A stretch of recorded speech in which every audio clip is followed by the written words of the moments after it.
Feel इसलिए नहीं आ रहा है कि उनने प्रेम ही नहीं किया ना यार आशीष भाई। प्रेम जहां होगा, जहां प्यार होगा, इश्क होगा, जुनून होगा, पागलपंती होगी, वही ना आप शब्दों को समझ पाएंगे। दिल ने फिर याद किया बर्क सी लहराई है, फिर कोई चोट मोहब्बत पर उभर आई है, तो कब समझोगे? जब पहले प्यार खत्म होता था, पहले लड़की दिख जाती थी तो रोंगटे खड़े हो जाते थे, अरे दिखी बाबा, दिखी आज।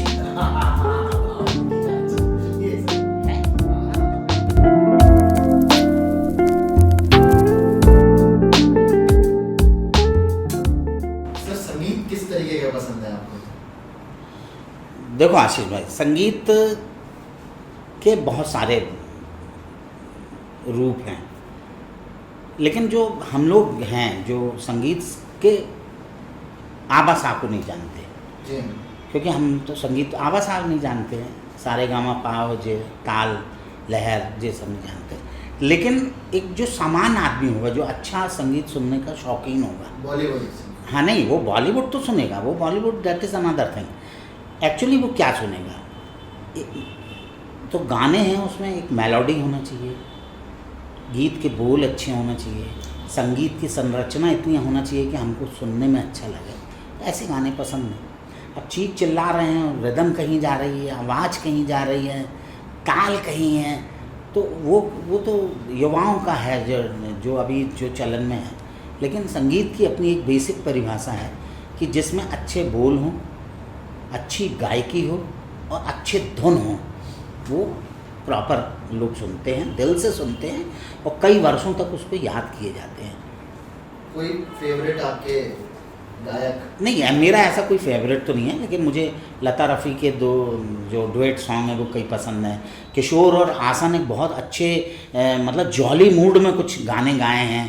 आर डी बर्मन ने लता और आर डी बर्मन ने आशा और किशोर कुमार का जो प्रयोग किया है, दोनों की वॉइस को मिला के, वो बहुत है। वो आधुनिक संगीत के जो जनक हैं वो तो आर डी बर्मन है, हाँ पंचम दा हैं, उनने तो कितनों को निकाला है। कई ऐसे IITN हैं जो अपनी IITN छोड़ के उनके साथ गिटार बजाने आ गए, सैक्साफोन बजाने आ गए कई। तो उनने संगीत को दरअसल एक ऐसा मोड़ दिया जिसमें लोगों को लगा कि ये कर्णप्रिय संगीत है।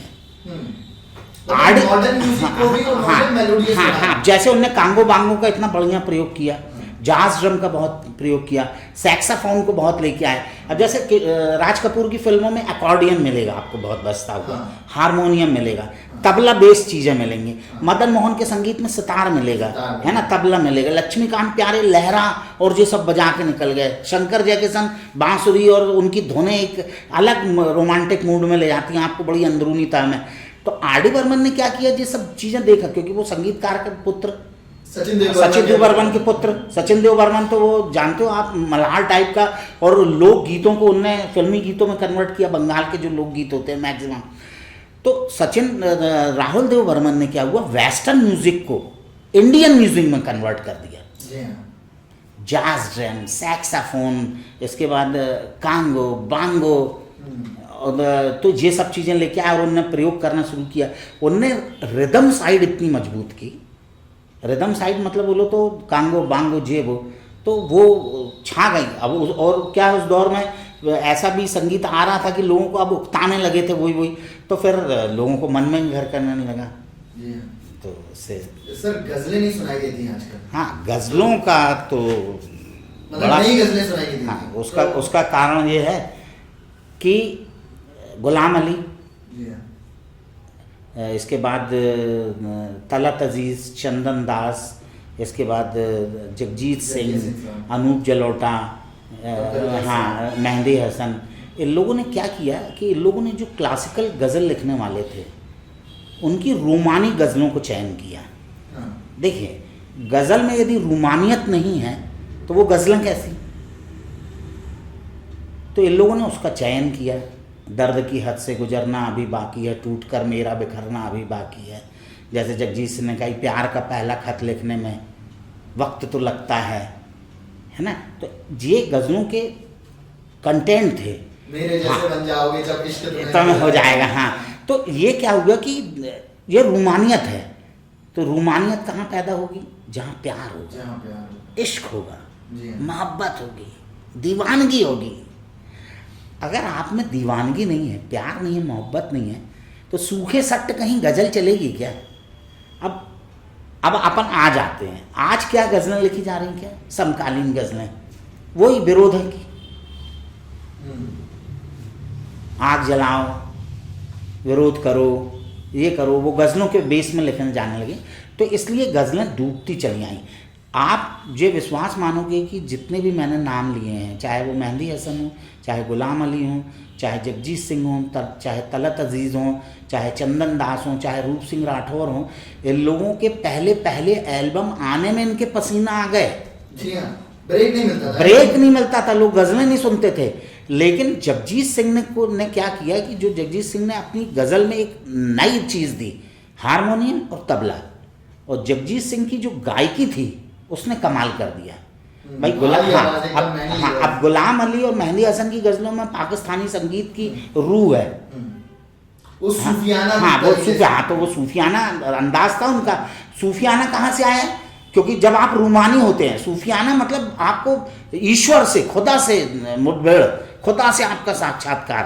अब खुदा से साक्षात्कार कितनी बार करोगे आप? तो आपको रूमानी बनना पड़ेगा। तो रूमानी बनने के लिए आपको प्रेम का इजहार करना पड़ेगा। तो आप देखिए मेहंदी हसन या गुलाम अली की गज़लों में आपको रूमानियत भी मिलेगी और सूफियानापन भी मिलेगा। लेकिन जो भारतीय गज़लकार थे, इनने रूमानियत को ज़्यादा पक्ष में रखा और इनकी जो गज़लें लिखी गई वो भारत के लोगों ने लिखी। हाँ, तो इनमें थोड़ा सा सहजपन भी है। आप गुलाम अली की गज़लों को सुनेंगे तो थोड़ा आपको समझना पड़ेगा, मतलब एक दो बार सुनना पड़ेगा। मेहंदी हसन की गज़लें और थोड़ी सी टिपिकल हैं जो उनने गाई हैं। अब गुलों में रंग भरे जे, तो फिर उसके लिए तो आपको समझना जरूरी ना। लेकिन जगजीत सिंह ने क्या हुआ, सीधी सीधी सरल से गज़ल,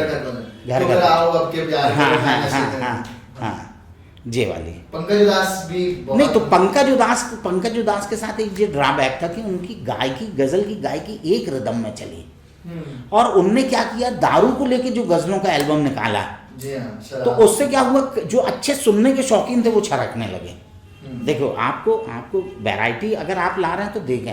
अब आप अनूप जलोटा के एक एल्बम आया, कुछ गज़लें आई, इसके बाद अनूप जलोटा कृष्ण भक्ति और राम भक्ति में लीन हो गए और वो भजन गाने लगे।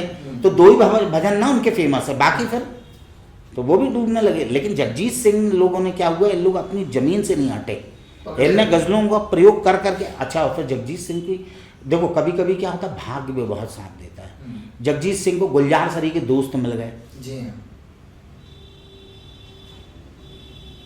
उत्तम सिंह सरी के संगीतकार मिल गए, तो और इनकी तो ये सक्सेस होते गए और इनने अपने दमखम में बनाया भी है। अब लेकिन क्या हुआ, ना वो गज़लें आ रही हैं, ना वो गज़ल गाने वाले रहे। जितने भी जो सोशल जो इसमें चैनलों में जो गीत और संगीत के कार्यक्रम आते हैं, उसमें आप देखिए बहुत अच्छे लड़के और लड़कियां आई जो गज़लें गाती थी, लेकिन 1 2 3 राउंड चली और बाहर हो गई। जी हाँ, ये स्क्रिप्टेड है, वो नहीं चाहते कि ये, क्योंकि उनको तो वही सुनना है ना, पुराने गाने, वही बाजार व्यवस्था। नहीं, कैसे चलेगा काम? गज़ल सुनने वाले भी वैसे, हाँ, और गज़ल सुनने वाले भी वैसे नहीं है। और मैं आपको आशीष भाई एक चीज़ और भी बता दूं, अभी युवाओं के सामने आप 6वें 7वें 8वें दशक के गीतों की बात करोगे तो वो मुंह तो बनाते हैं। जैसे मैं ही अपने बेटे से बोलूं कि यार थोड़ा पुराने गाने लगा, तो एक बार वो कहेगा अरे ठीक है पापा आप सुन लीजिए, मैं बाद में सुन लूँगा। ये हर घर की कहानी है ना।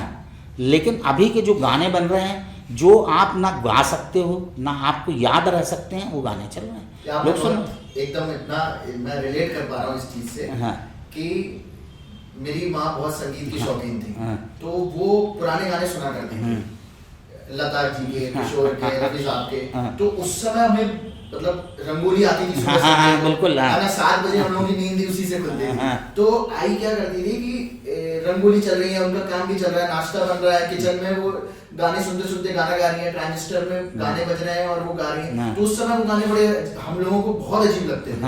पर अब वही गाने अब हम लोग आज के दौर में हम वो सुनते हैं ना, तो आज के दौर से ज्यादा अच्छे गाने वही है। आज उनसे पहली मुलाकात हो गई। हाँ, तो ये है वो तो है दौर, तो उस आज के हो सकता है कि अभी के जो युवा हैं वो इस तरीके उस संगीत को अभी ना समझे, लेकिन जब ये उस अवस्था में पहुंच जाएंगे जब इनके पास शायद अपना लाइफ एक्सपीरियंस इतना हो जाएगा और वो उन शब्दों को समझ पाएंगे और उस फीलिंग को समझ पाएंगे, तब शायद वो भी उस उन गाने को पसंद करेंगे। फील क्यों आए? फील इसलिए नहीं आ रहा है कि उनने प्रेम ही नहीं किया ना यार आशीष भाई। प्रेम जहां होगा, जहां प्यार होगा, इश्क होगा, जुनून होगा, पागलपंती होगी, वही ना आप शब्दों को समझ पाएंगे। दिल ने फिर याद किया बर्क सी लहराई है, फिर कोई चोट मोहब्बत पर उभर आई है, तो कब समझोगे? जब प्यार करोगे। अब तो प्यार मिस कॉल में होता है, वीडियो चैट में, वीडियो चैट में प्यार हल्लो हाई हुआ, आप कहीं ICH या कहीं अच्छी होटल में गए, डोसा खाया, हल्लो हाई किया, हाथ पकड़ा निकल गए। पहले प्यार खत्म होता था, पहले लड़की दिख जाती थी तो रोंगटे खड़े हो जाते थे, अरे दिखी बाबा, दिखी आज है। अब तो बाबा के पूरे दोस्त लोग कह रहे बाबा आज वो दिखी थी, मिले कि नहीं? तो ये खत्म हो चुकी, चीजें खत्म हो रही हैं, जीवन मूल्य खत्म हो रहा है, आदमी हताश की तरफ ज्यादा जा रहा है। हमसे अभी 2-3 दिन पहले सर एक आदमी ने बात करी ये प्रेम और दोस्ती के पीछे कि कैसे जो आपने मूल्यों की बात करी ना, कि पहले ऐसा होता था कि अगर कोई मेरे दोस्त की बहन है तो वो मेरी बहन है, वो मेरी सगी बहन है। अब ऐसा है कि मैं आपका दोस्त इसलिए हूँ क्योंकि आपकी एक बहन है। यस, तो ये तो समय बदला और इस चीज को मैंने देखा भी, मतलब रियलाइज भी किया कि हाँ ऐसी चीज तो जरूरी हुई। तो वही है कि अब प्रेम पे आते हैं, तो प्रेम को कैसे डिफाइन करते हैं? What is love actually? देखो, आपके हिसाब से प्रेम वो है जब आप किसी से आकंठ डूबे, किसी में, चाहे वो अगर कोई लड़की आपसे प्यार करे या आप लड़की से प्यार करें, तो आप आकंठ का प्यार एक तरफा होता है सर? हाँ, एक तरफा भी होता है, दोनों तरफ का भी होता है। मैं दोनों की परिभाषा बताऊंगा। तो आकंठ कब डूबोगे आप? जब आपके भीतर शाश्वत प्रेम का जन्म होगा। मतलब आप उससे ये नहीं सोचोगे जे मुझे मिल जाए, मैं इसका हाथ पकड़ लूं, मैं इसे चूम लूं। जब ये नहीं होगा तो आप दिल से उसको प्यार करोगे। जब प्यार करोगे तो उसकी सुरक्षा करोगे। वो अगर स्कूल कॉलेज जा रही है या सीनियर भी है मान लो, तो आप उसके पीछे नहीं जाओगे, दूर से देखोगे उसको कि आज वो कॉलेज गई कि नहीं गई, आज वो स्कूल गई कि नहीं। हाँ, और अगर पढ़ी लिखी है, मतलब सीनियर, कुछ आप सीनियर भी हो गए, मतलब सर्विस में आ गए और मैरिज नहीं है, तो यार वो ऑफिस आई कि नहीं आई कि नहीं, दूसरों से पूछोगे। ये एक्चुअली प्यार का बेस है, बुनियाद है। इसके बाद ना आप अगली कदम रखोगे।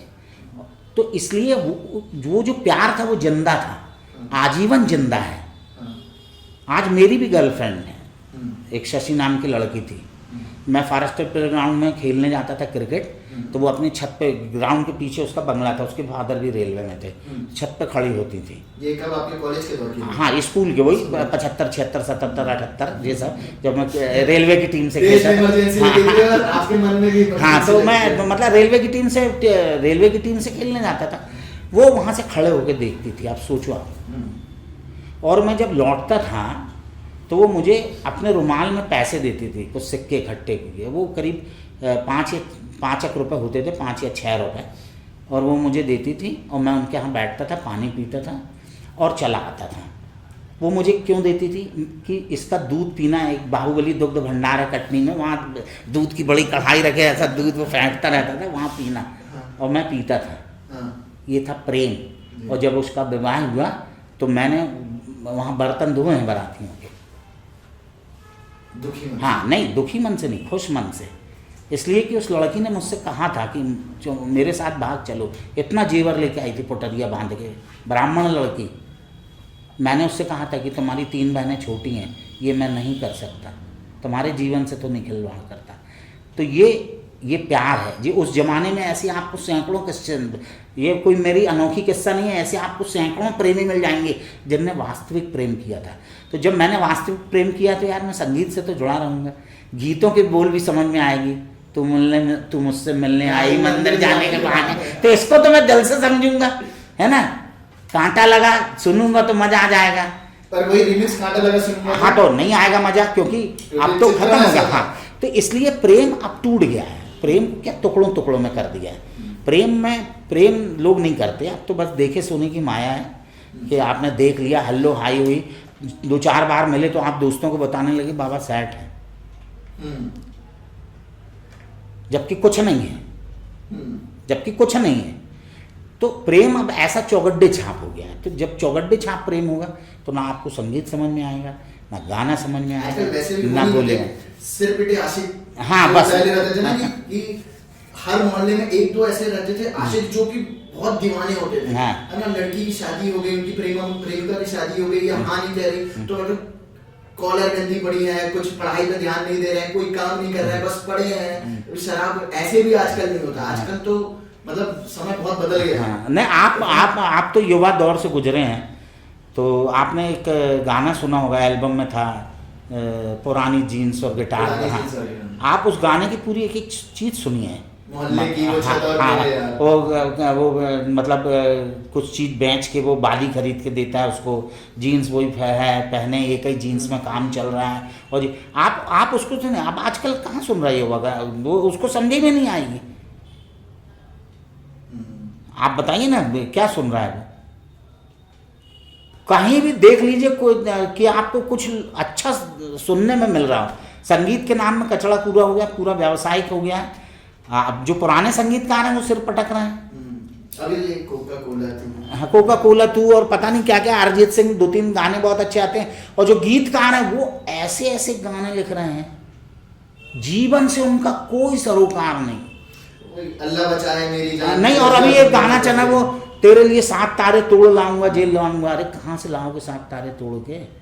पहले ऐसे नहीं लिखा जाता था। वो तारों की बात करते थे तो जीवन से जुड़ी बात करते थे, आसमान की बात करते थे तो उसकी बात करते थे, चांद की बात करते थे तो लगता था कि चांद की कोई बात हो रही है, हंसने की बात करते थे तो हंसने की चाय ने मुझे इतना रुलाया है, दर्द नहीं दर्द मेरा साया है,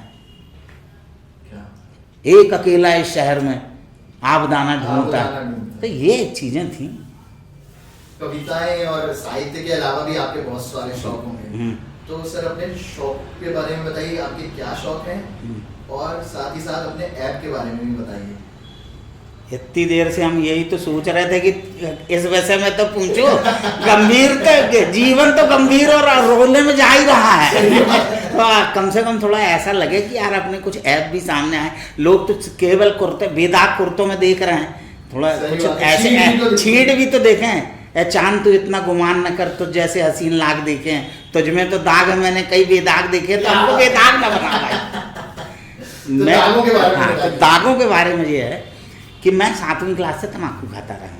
7वीं क्लास से? हाँ, 7th क्लास में मैं क्लास में पुड़िया लेके जाता था। और उस जमाने में मैंने बताया, हाँ मतलब डबल रोटी बेचता था। दिन में सुबह डबल रोटी में, शाम को क्लास में, दोपहर में क्लास चले गए 10 बजे। नवीन विद्या भवन में उस समय मैं पढ़ता था। अब क्या हुआ कि ये शौक धीरे धीरे पनपा। मेरे पापा बहुत पान खाते थे, अच्छा कलकतिया पान पूरा। फिर वो खाते थे, अपना खाते थे, तो मैं घर में भी धीरे धीरे उनके साथ, जैसे पापा जी नहीं है तो अपना पान लगाया, खा लिया जेबू। तो ये धीरे धीरे चलता रहा। लेकिन पान उस समय मेरा सामने नहीं आया था खाना, मतलब पापा जी के सामने, अम्मा को मालूम था। तो ये पान का मेरा शौक़ हो गया। लेकिन बाकी तो ठीक है, पान मंगवा के रख लेते तो कुछ मज़ा आ जाता है यार। तो आशीष तुमको मालूम है क्या यार, हमारा पान मुँह से में भरा ही रहता है। चलो खैर आज खाली, अभी बाद में फिर अभी सर बस इसके बाद बस हम लोग अंतिम दौर का सेशन है, उसके बाद अपन पान खाने लगे। और इसका एक बड़ा किस्सा है कि जब मैं रेलवे में नौकरी करने गया तो रेलवे में एक कैंटीन है, कैंटीन में वहाँ एक ही पान की दुकान है। तो हमारे पापा जी एक भोला पान वाला है, तो वहाँ उस भोला से कह रहे हैं, भोला यार हमारा पान खिलवाओ। और हमने अपने पापा को नहीं देखा जी, और हम भी पीछे से बोले, हमने कहा चाचा एक तो हमारा भी लगा देना। हमारे पापा जी पलटे, हाँ कुछ नहीं बोले। अच्छा उन्होंने देख लिया? हाँ उनने पलट के देखे ना भाई, हम पीछे खड़े, उनने कुछ नहीं बोला, सीधे पान की सीढ़ी से उतरे और चले गए। और उसके बाद वो मरते मर गए, उनने कभी पान नहीं खाया। उनने बोला जब एक पान की दुकान में बाप बेटे एक साथ भिड़ जाएं तो पान छोड़ देना चाहिए। तम्बाकू भर वो खाते रहे। और हाँ नहीं खाया।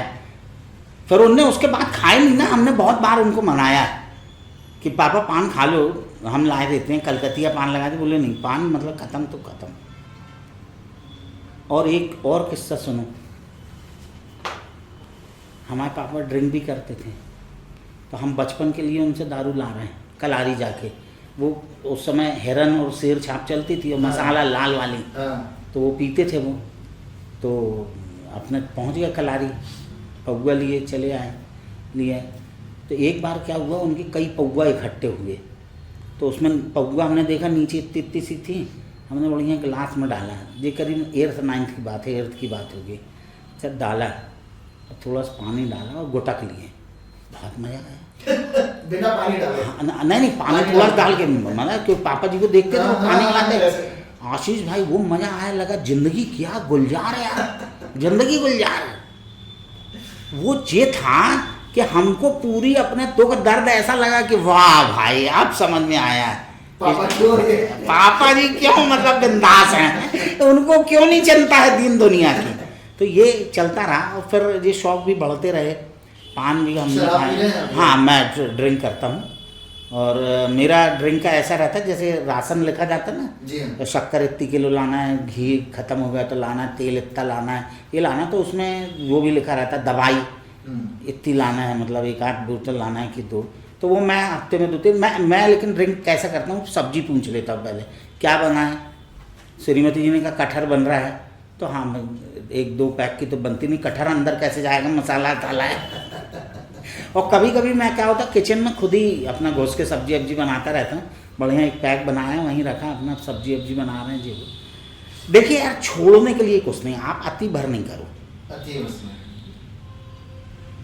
अब प्रश्न ये उठता है, अपन इस साक्षात्कार के पहले बहुत सारी अनौपचारिक बात कर रहे थे, तो आपने मुझसे पूछा था कि आप सर बुढ़ापा कैसे काटते हैं, लोग तो चिड़चिड़े हो जाते हैं, उम्र के पहले बूढ़े दिखने लगते हैं। हाँ। तो मैं आपको बता दूं, बुढ़ापा वही लोग उम्र के पहले बूढ़े होते हैं और जल्दी मर जाते हैं जो पारदर्शी नहीं होते और उम्र के हिसाब से ढलते नहीं हैं।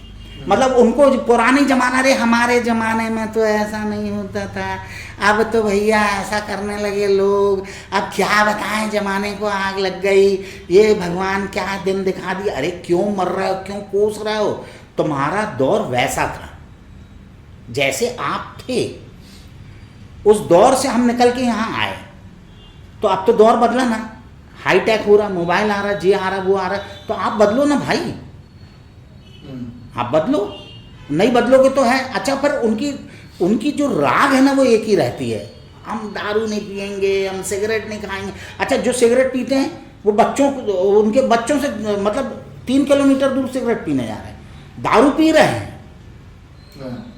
लेकिन भैया रात में बच्चे सो जाएंगे जब घर जाएंगे, तो वो अपना बुढ़ापा नरक कर रहे हैं।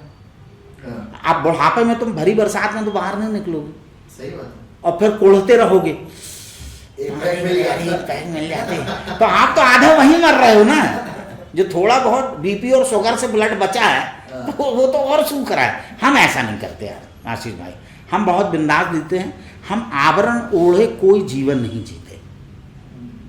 हमसे अगर कोई पूछता है कि हम ड्रिंक करते हैं, हाँ करते हैं। आप तम्बाकू खाते हैं? हाँ खाते हैं। शराब क्रिएटिविटी पर असर डालती है? हाँ डालती है ना, क्रिएटिविटी बढ़ जाती है, बढ़ जाती है, बशर्ते कि आप उस मूड में पी रहे हो। अच्छा, अब हमने आप पता चला हम पुरानी प्रेमिका हमको दगा दे गई और दारू पिए ना, तो आप तो गाली ही दोगे। हाँ। और एक चीज़ मैं आपको मैं बता दूं, पूरी दुनिया में जितना भी सृजन हुआ है, जितनी भी खोज हुई हैं, जितने भी अच्छी चीज़ें लिखी गई हैं, जितने भी अच्छे संगीतकारों ने संगीत की रचना की है, सब कुछ ना कुछ व्यसन करते हैं, नशा करते हैं। अध्यात्म के भी एक नशा। हाँ अध्यात्म भी, लेकिन मैक्सिमम लोग अल्कोहल लेते हैं, कई लोग गांजा पीते हैं, कई भांग खाते हैं। आप संगीतकार लोग तो मैक्सिमम भांग खाते हैं। गोदई महाराज इतने बड़े तबला वादक बनारस के कि वो तबला बजाते थे, तो मतलब अगर वो उन्हें थाप मारी तो ऑडियंस को बताते थे वो थाप वहाँ पहुँची और जो लौट के तबले में फहराई। इतना वो था। पद्मश्री लेने जब वो गए थे तो उनको राष्ट्रपति आया था, वो चल नहीं पा रहे थे, दारू में इतने थे। तो गोदई महाराज और भी बहुत सारे लोग हैं, बाकायदा ड्रिंक करते थे, पीते थे। कुछ तो ऐसा है, वो आयोजक को पहले बोल देते थे कि भाई इसकी व्यवस्था करके रखना, हम ना आएंगे। तो शराब गलत लोगों ने इसलिए कर दी कि वो दारू पी के गाली देने लगे, पत्नियों को मारने लगे, घर बर्बाद करने लगे। सब्जी मतलब 100 रुपये की दारू पी ली, 100 रुपये की सब्जी घर में नहीं आए तो यार बच्चे भी डांटेंगे, पत्नी भी डांटेगी। तो इसलिए दारू बदनाम हुई। अगर आप दारू मनोरंजन के लिए पीते हैं, अपने एंजॉयमेंट के लिए पीते हैं तो सही है। हम तो यार बुढ़ापा यार आशीष भाई बड़े बंदास काटते हैं, सवेरे उठते हैं, घूम करके आए और लाल भी बहुत हैं, नींद खुल गई और हिम्मत हुई तो चलेगा, नहीं तो सोचते हैं ठीक है चलो हटाओ। लेकिन हम थोड़ा सा टाइम टेबल में प्रॉपर दवाई खाना, अखबार पढ़ना, घर में अपना वो देख रेख करना, टीवी देखना, अच्छे धारावाहिक में। अब बुढ़े लोग नेटफ्लिक्स नहीं देखते, अंग्रेजी फिल्में नहीं देखते, हम तो देखते हैं भाई। कैसी फिल्में पसंद? अरे हमें रोमांटिक फिल्में पसंद है, ये सब भूत चुड़ैल वाली नहीं। अच्छी रोमांटिक फिल्म चल रही हो, उसमें एक कथा हो, कथे के साथ मतलब चल रहा है, कुछ बेहुदाबाज भी हो उस कथा में, रोना धोना पसंद नहीं हमको। अभी लेटेस्ट कौन सी सर मूवी देखी आपने? मूवी तो नहीं देखी यार, वो एक देखी थी सीरीज देखी थी, नाइट वॉचमैन का एक पहला एपिसोड देखा था। और फिर वो नाइट मैनेजर क्या है, नाम हमको याद नहीं रहता है आशीष, हम तो भूल जाते हैं, सही बताएं, हमको कुछ याद नहीं रहता है, इस मामले में हम बड़े कमजोर हैं। और वो शाहिद कपूर की एक देखी थी, वो नोट वोट का क्या, वो नकली फर्जी। और अभी एक शॉर्ट मूवी देखी थी बेहद, और भी ऐसे कुछ है। हमारा बेटा फंसाता रहता है तो हम देखते रहते हैं, तो हम लोग बाप बेटे दोनों बैठ के 9:30 बजे के बाद 11 साढ़े 11 बजे तक देखते रहते हैं। सर आपकी जो लेखन है और जो जीवन शैली है उसमें कोई व्यक्ति है, एक या एक से अधिक भी हो सकते हैं, जिनका बहुत प्रभाव रहा है आपकी पूरी जीवन शैली में, उसका प्रभाव आपके लेखन में भी रहा है? हाँ। ऐसे कोई गुरु नहीं, गुरु तो नहीं है, लेकिन हमारी मदर है हमारे साथ। माता जी? हाँ। और हमारे पिताजी, दोनों माँ और पिताजी का जो अनुशासन था, या पिताजी का जो तेज था, या पिताजी जितने समय के पाबंद, साफ सफाई के पाबंद ये थे, तो उनसे हमने बहुत सारी चीज़ें सीखी। लेकिन हमारी माँ का जो जीवन था, जो उन्होंने जुझारू संघर्ष किया ऐसे पति के साथ, उससे तो आप हमारी देखी कई बहुत चर्चित कविताएं हैं, गुस्सा है अम्मा, अम्मा का अफगान स्नो, अम्मा की तुलसी, ऐसी कविताएं, लंबी कविताएं। अगर सुना सके ना तो हमारे व्यूअर्स को, मैंने तो पढ़ी है, लेकिन अगर आप अभी सुना तो वो सब है तो गुस्सा है अम्मा अभी सुनाना है। हाँ, अगर आप सुना सके तो। हाँ आशीष भाई, अब आपने कहा कि कविता सुना दो, गुस्सा है अम्मा, तो सुना देते हैं। दरअसल ये कविता का जन्म तब हुआ था कि देश में बहुत सारी चीज़ें ऐसी घटनाएं घट रही थी, बलात्कार, लड़कियों को मतलब छेड़छाड़ रहे थे जो। हमारी अम्मा पढ़ाकू बहुत हैं, अखबार बहुत पढ़ती हैं, और हमारी जो किताबों की छोटी सी लाइब्रेरी है उसमें भी उनने मैक्सिमम तो पढ़ा है, और आज भी वो पढ़ती हैं। तो उस समय मैंने लिखी थी, तो मैं सुना देता हूँ आपको। शीर्षक है गुस्सा है अम्मा। नहीं जलाया कंडे का अलाव, नहीं बनाया गक्कड़ भरता, नहीं बनाई गुड़ की पट्टी, अम्मा ने इस बार। कड़कड़ाती ठंड में भी नहीं रखी खटिया के पास आगी की गुरसी मतलब जो कूड़ा रहता है उसमें आगी जलाते हैं। कड़कड़ाती ठंड में भी नहीं रखी खटिया के पास आगी की गुरसी, नहीं गाय रजाई में दुबक कर खनकदार हंसी के साथ लोकगीत, नहीं जा रही जल चढ़ाने बड़ी खेर माई, नहीं पढ़ रही रामचरितमानस। जब कभी गुस्सा होती थी अम्मा झड़क देती थी पिताजी को। जब कभी गुस्सा होती थी अम्मा झड़क देती थी पिताजी को, ठीक उसी तरह झड़क रही हैं मुझे अम्मा इस बार। मोतिया बिंद वाली आंखों से टपकते पानी के बावजूद बस पढ़ रही हैं प्रतिदिन घंटों अखबार, दिन भर बड़बड़ाती हैं क्या समय आ गया, अलाव जैसा जल रहा है जीवन, हत्या, बलात्कार, आतंक से लेपा पुता है अखबार। भट्टे के भरते जैसी भुंज रही है अस्मिता, जमीन की सतहों से उठ रही लहरों से लिखी जा रही हैं मौन संवेदनाएं, छाया हुआ है घर घर मातम। गुस्से में रोते हुए कह रही हैं अम्मा, यह मेरी त्रासदी है कि मैंने पुरुष को जन्म दिया और वह बन गया जानवर। गुस्सा है अम्मा इस बार, नहीं खाऊंगी तुम्हारे हाथ से दवाई, नहीं पीऊंगी तुम्हारे हाथ का पानी, तुम मर गए हो मेरे लिए इस बार, हर बार गुस्सा है अम्मा इस बार, गुस्सा है अम्मा इस बार। बहुत बहुत गहरा।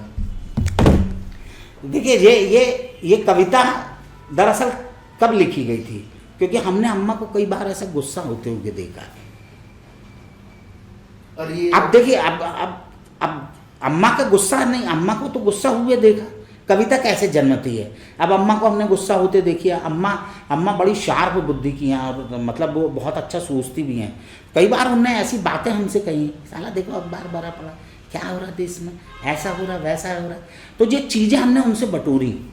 जितना हम समझ पा रहे हैं सर, ये यहाँ पर अम्मा सिर्फ आपकी अम्मा, हाँ, ये पूरी दुनिया की अम्मा है। हाँ, ये एक पूरे समाज की जो एक मदर है। हाँ, मदर नेचर भी हम इसको कह सकते हैं, भारत माता भी कह सकते हैं, हम इनको कोई भी नाम दे सकते हैं, माँ है वो, जगत माँ भी कह सकते हैं।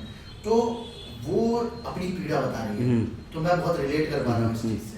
अच्छा सर, एक चीज़ और भी है कि जैसे कविताएं जो है एक थेरेपी की तरह भी होती है। हाँ बिल्कुल। तो इससे बहुत रिलीफ मिलता है कई लोगों को, लिखने से बहुत रिलीफ मिलता है, सुनने से भी, बोलने से भी बहुत रिलीफ मिलता है।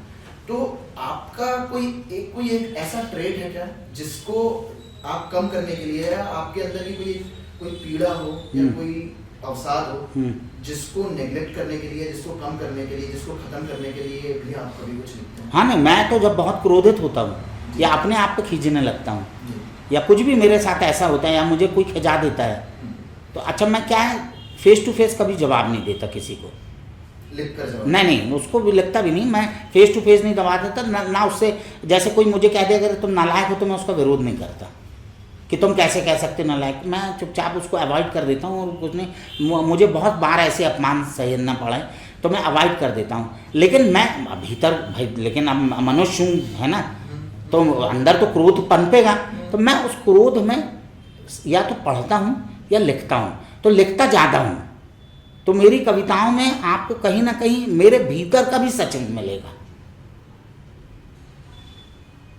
मेरी प्रेम कविताएं भी ऐसी मिलेंगी कि उसमें प्रेम ही प्रेम नहीं है, उसमें प्रेमिका और प्रेमिका के आपसी सामंजस्य में जो तोड़ फोड़ है या दूरी बनी हुई है, क्यों बनी हुई है, ये भी मिलेगा। मतलब मैंने अपनी प्रेम कविता में जिन्होंने कहा मैं तुम्हें चाहता हूँ फलाना ढिकाना, वहाँ छपरैया में मिलना या नहीं, मतलब वो प्रेम भी अगर कविता है तो उसमें कोई ना कोई ऐसी जीवन की चीज़ है जो मैंने अभी थोड़ी देर पहले कहती थी कि जीवन मूल्य का मतलब नुकसान नहीं होना चाहिए, जीवन मूल्य को समझना जरूरी है। और आज जो हो रहा है वो जीवन मूल्य नष्ट हो रहे हैं, इसलिए इस देश में पूरी चीज़ें नष्ट होती जा रही हैं, चाहे वो गज़ल हो, चाहे वो गीत हो, चाहे कविता हो, चाहे कहानी हो, चाहे संगीत हो, कुछ भी हो, नष्ट होता जा रहा है। रिश्ते नष्ट हो रहे हैं, दोस्ती नष्ट हो रही, कोई किसी को नहीं पूछ रहा, केवल अपने अपने में मगन है। तो ये जो अपने अपनापन है इसको अलग करना पड़ेगा। ये सब चीज़ें हैं, सबसे मिल के चलो, मिल के रहो, लोगों से बात करो, ऐसा तो जो चलेगा सब। सर इतने इस जीवन में किसी चीज़ का अफसोस रहा आपको? यार अफसोस तो हमें कुछ नहीं रहा, हमको अफसोस ये भर रहा कि हम प्रारंभिक दौर में बहुत संघर्ष करने के बाद भी आर्थिक स्थितियों से जूझते रहे, तो एक उस समय अफसोस रहता था कि हाँ बचपन एक नाजीब। और आज भी हमको कभी कभी लगता है कि हमको जो एक्चुअली बचपना था उस समय, हमारे दोस्त बहुत अच्छे थे उस समय, सब रेलवे अधिकारियों के दोस्त थे, हम लोग भी रेलवे वाले थे, तो वो जो दौर हमने काटा है। लेकिन फिर हमको लगता है कि यार आज वो कुछ नहीं कर पाए जीवन में, लाख कमाते रहे पैसे, हमसे ज़्यादा कमाए, उनने कमा रहे हैं, लेकिन उनने वो सुख नहीं देखा जो हमने देखा। हमने अपने दुख में भी सुख को टटोला, ये हमारी एक बात रही, तो हमको फिर नहीं अखरता, हमको ये लगता नहीं, हमने अपने भाई बहनों को पढ़ाया लिखाया, सबकी शादी की, आज भी हमारे सबसे अच्छे संबंध हैं, हम भाई बहनों के रिश्तों को बचाने की चलने की मुहिम में आज भी हम लगे हुए हैं। तो हमने अपने पापा से कभी नहीं कहा कि आपकी बिटिया की शादी करना है तो पैसा चाहिए, मंजू की शादी करना है तो इसकी पैसा चाहिए, राजू की शादी करना है तो पैसा चाहिए, मुन्ना की शादी करना है तो पैसा चाहिए, नहीं, हमने कभी नहीं बोला, खड़े रहो बस। और हमने अपने पिताजी को कभी टोका नहीं कि आप क्या कर रहे हो, हमको आपसे नफरत है फलाना, जो हमने नहीं कहा। सर परिवार क्यों बिखर रहा है आजकल? परिवार इसलिए बिखर रहा है कि आपसी सामंजस्य नहीं है ना। रिश्तों में एक्चुअली देखो, पैसे से रिश्ते नहीं बनते, मकान बिल्डिंग में रिश्ते नहीं बनते। आपका तिमंजिला मकान, मेरा मकान नहीं है, उसका मकान है, वो 3 तोले का हार पहनी मेरी पत्नी के पास मंगलसूत्र, इनसे रिश्ते नहीं बनते। लेन देन में रिश्ते नहीं बनते कि आपने मुझे साड़ी दे दी, मैंने उसको पैंट शर्ट दे दिया, उसने मुझे उपहार दे दिया, इसने जी। रिश्ते बनते हैं आपसी सामंजस्य से, वहीं रिश्ते बनते हैं और वहीं जीवन चलता है और वहीं परिवार में बिखरा। मिस क्या कर रही है? मिस जैसी चीजें कर रही है कि लोग एक दूसरे के घर जा रहे हैं तो किसी मंतव्य से को लेके, अपनी सक्सेस बनाने का। हाँ, अब ऐसे नहीं रह गया है। अब मतलब जैसे एक नंद अपनी भाभी के घर पहुंची तो वो बैठ गई सोफे में, अपना बताने लगी, सुनो ऐसा हो गया वैसा हो गया। पहले क्या होता था कि एक नंद आई तो उसने अपना बैग वैग रखा, मुँह हाथ धोया, अपनी भाभी से बोला चाय बना, और दोनों चौके में अपनी गुणनताने में लग गई। एक सब्जी, एक आलू काट रही, एक प्याज काट रही, हरी धनिया काट रही। अब बातें होने लगी उनकी, उनमें प्यार पनपा। वो जाने लगी तो भाभी ने अलमारी खोल दी कि यार इसमें से साड़ी ले जाना, या भाभी नंद के आ गई तो नंद ने कहा तुम ये ले जाओ यार जो चाहिए हो। तो उसमें क्या प्यार जिंदा था, बच्चे एक दूसरे से मिले हुए रहते थे, लड़ाई झगड़ा होता नहीं था। अब हम बच्चे, अब लोग क्या करें, बच्चों को सिखाते के जाते हैं, सुनो वहाँ कुछ मंगना नहीं, बर्फी एक ही उठा के खाना, कहो वो टोक देगी, कोई चीज़ ऐसा नहीं करना। तो पेरेंट्स अपने बच्चों में उनको ऐसा भर रहे हैं कि उनका नहीं। और देखो, परिवारों में सामंजस्य बच्चों से भी बनता है। जो पीढ़ी तैयार होती है अगली, जैसे मैं हूँ तो मैं थोड़ी ना बनाऊंगा। अब जैसे मैं हूँ तो मेरे बच्चे मेरी दोनों बहनों के बच्चों से बनाएंगे, दोनों बहनों के बच्चे मेरे बच्चों से बनाएंगे, मेरी भांजी है तो उसके बच्चे मेरे बच्चों से बनाएंगे, बिटिया के बच्चे हैं इन बच्चों से बनाएंगे। तो जब बच्चे एकत्रित रहेंगे, बच्चे एक दूसरे से एंजॉय करेंगे तो परिवार तो अपने आप जीवित रहेगा। हम और आप क्या कर लेंगे, कर लो, लड़ लो साले, हम लोग तो सब इकट्ठे हैं। और लेकिन जो पीढ़ी है वो बच्चों में विष बो रही है, इसलिए परिवार बिगड़ रहा है। कंपटीशन वाली हाँ, और सबसे बड़ा कारण ये है कि महिलाएं जो समझती मैं श्रेष्ठ हूँ, पुरुष जो समझते हैं मैं श्रेष्ठ हूँ, कोई एक दूसरे से कंप्रोमाइज़ नहीं करने वाला, ना करना चाहता है, सब अपने अपने ईगो में मगन है, उससे तो परिवार बिखरेंगे। परिवार यार, परिवार को बचाने के लिए कलेजा चाहिए, आत्मसमर्पण चाहिए। जब डकैत लोग नहीं जैसा आत्मसमर्पण कर देते, जेब बंदूक डाल दी भैया ले चलो थान जेल, परिवार एक खुली जेल है, आत्मसमर्पण कर दो, जो रखी बंदूक भैया, नाम बंदूक चलाएंगे ना लड़ाई होगी। प्रेम से बात करो, भरता बनाया भरता दो, रोटी बनाई रोटी दो, पूड़ी सब्जी बनाई तो पूड़ी सब्जी दे दो, इससे परिवार चलते हैं। परिवार दिखाने और शान शौकत से नहीं चलते, क्योंकि परिवार के भीतर भी बाजार घुस गया है। परिवार के भीतर भी बाजार घुस गया है, क्या कहाँ हो पा रहा है, क्योंकि हमको अपना देखना, मूर्ख हैं क्या जो तुम्हारा देखेंगे।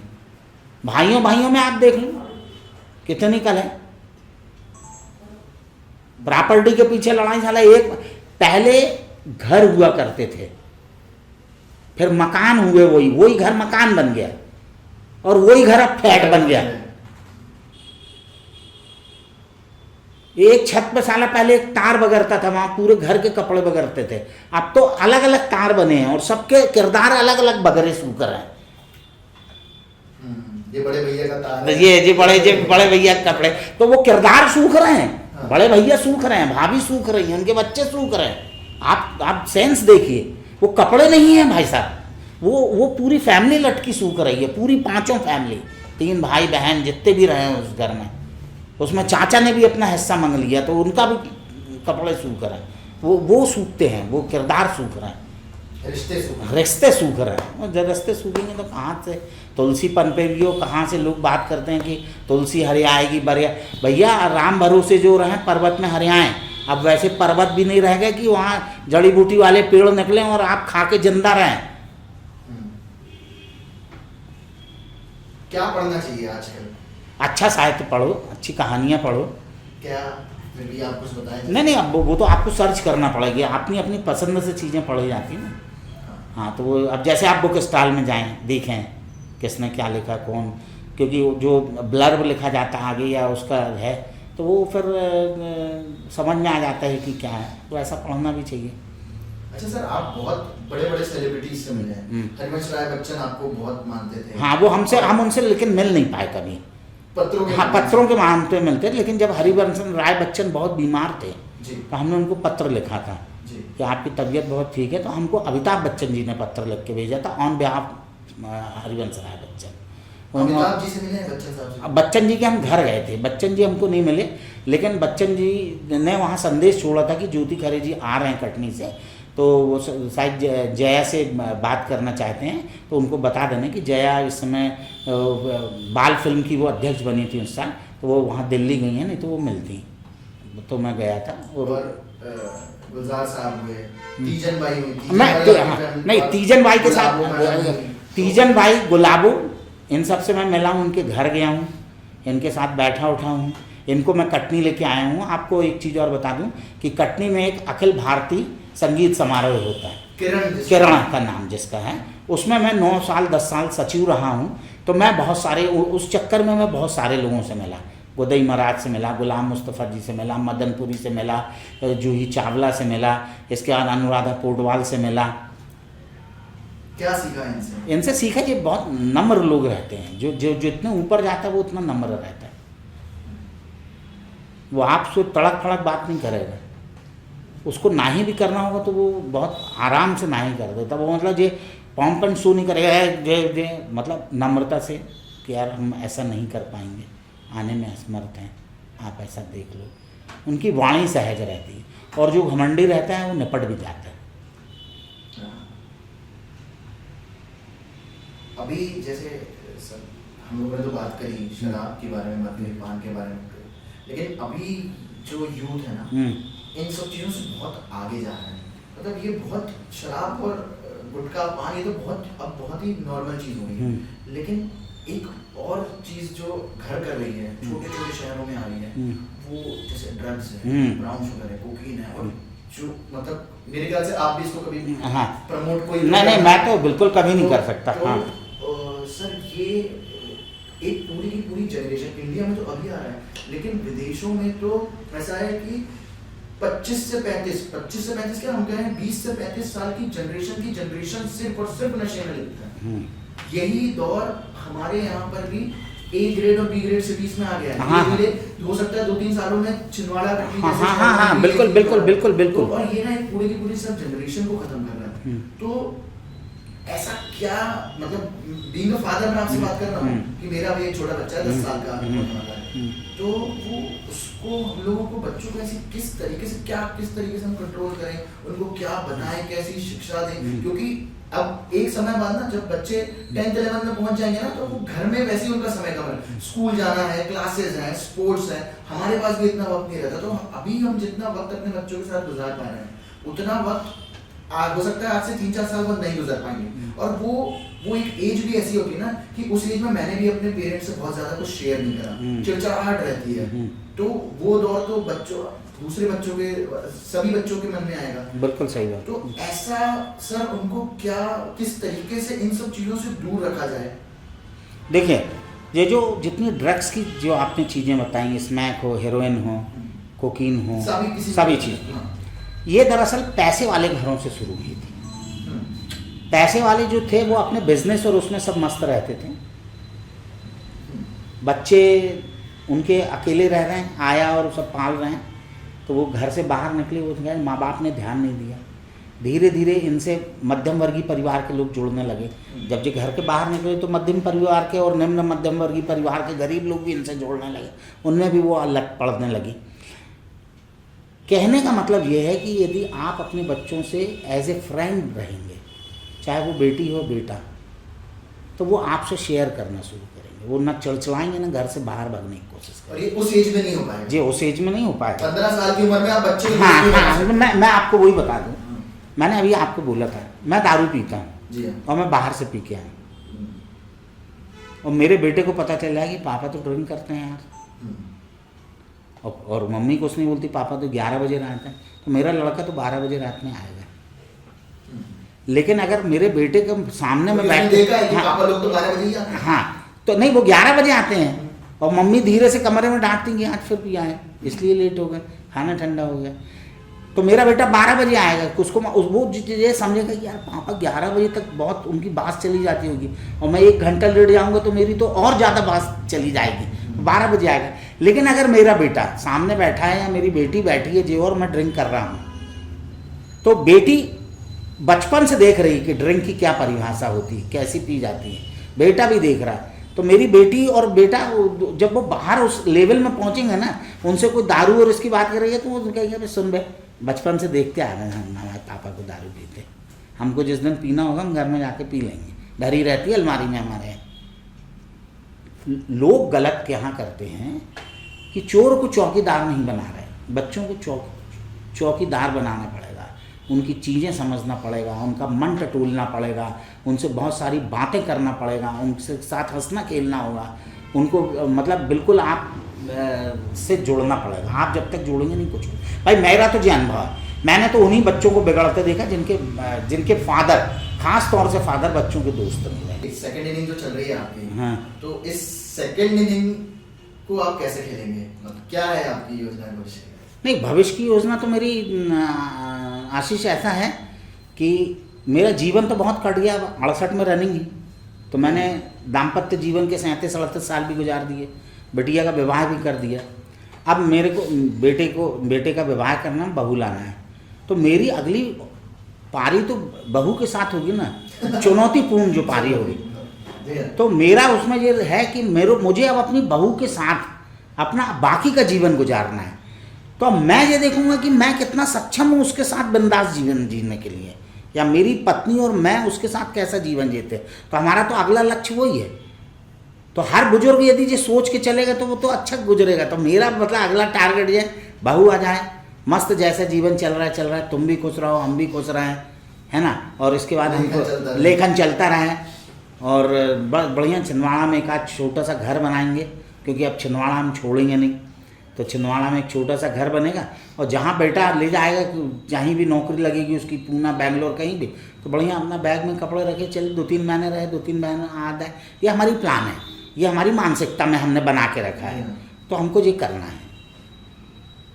दवाइयों का डिब्बा रखा, पानदान रखा हमारा, 2-3 जोड़ी कपड़े लगे, और बस अपना निकल गए। सर, हमारे व्यूअर्स के लिए अगर आप कुछ ऐसा संदेश, मतलब हाँ, सृजनात्मक संदेश ऐसा कि लाइफ लेसन जिसको कहते हैं ना, आप अपनी जिंदगी का निचोड़ जो है वो थोड़ा सा बता देंगे ना। तो देखिए, कूल कास्ट के जितने भी तुम्हारे श्रोता हैं, जो टीम है, जो तुम्हारे बहुत क्लोज परिचित के हैं, या सुनने वाले हैं, देखने वाले हैं, उनसे हमारा सिर्फ एक बात कहना है कि जीवन को यदि बहुत अच्छा जीना है तो पारदर्शी सोच रखना चाहिए। इतने भी ईमानदार नहीं है, मैं ईमानदारी का इतना पक्षधर नहीं हूँ कि आप कहोगे यार बेईमानी कुछ नहीं है। बेईमानी आप करें अपने जीवन को जैसे भी आंकते हो, व्यापारी हैं करें, कुछ भी हैं, झूठ तो जीवन में हर आदमी बोलता सवेरे शाम।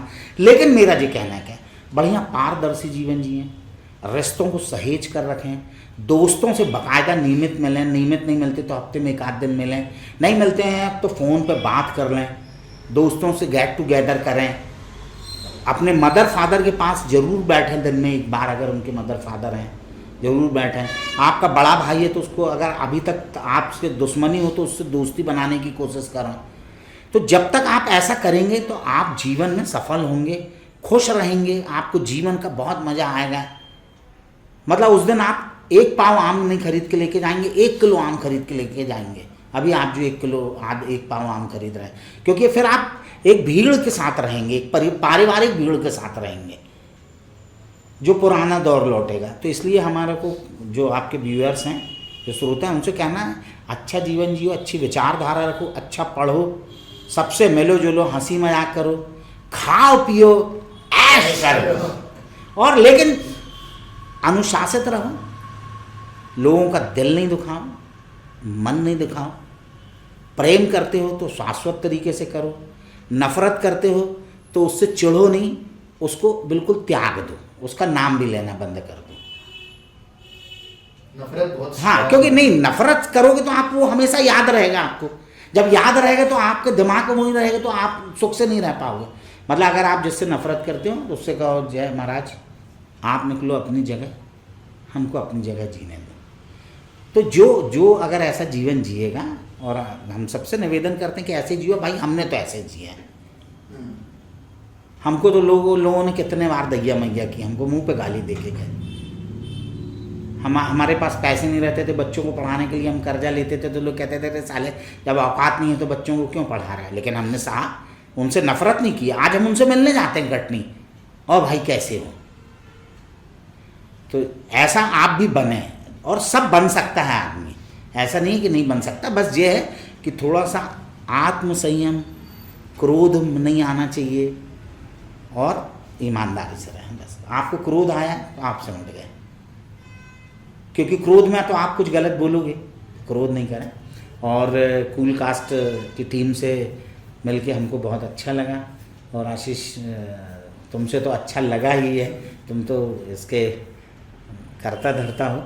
और हमारा जो निवेदन है सभी श्रोताओं से, दर्शकों से, कि कूल कास्ट को सबसे ज़्यादा सब्सक्राइब करें, लाइक करें, लेकिन प्रतिक्रिया जरूर दें। उससे क्या होगा जी, समझ में आएगा कि आगे करना क्या है आशीष भाई को। जी सर, ये बहुत वैल्यूबल बात है। अगर आपको कोई कमी लग रही है, मैंने कुछ अपने साक्षात्कार में गलत बोला है या सही बोला है, या आशीष भाई ने कोई प्रश्न गलत किया है, तो ये एक पॉजिटिव थिंक होना चाहिए कि आप लिखें उसमें। यही तो लर्निंग। हाँ, यही लिखें उसमें कि नहीं, इसमें ऐसा से ऐसा नहीं, तो आशीष भाई अगले एपिसोड में उसको सुधारेंगे जब जिसका अगला साक्षात्कार होगा। जी। तो ये निवेदन है पूरे भाई श्रोता और आशीष के पूरे मित्रों से कि इसको लाइक करें, सब्सक्राइब करें, और आशीष को ऐसे ही प्यार दे रहे हैं। ये चैनल छिंदवाड़ा से निकल कर नेशनल लेवल में फेमस हो, मज़ा आ जाए उस दिन, है ना। उस दिन लगे कि हाँ भाई हम भी नेशनल फेम आदमी हैं, जब आशीष का चैनल फेमस हो जाएगा तो। शुक्रिया, बहुत बहुत सर, थैंक यू। ओके यार आशीष, तुमसे भी मिलके बहुत अच्छा लगा, है ना।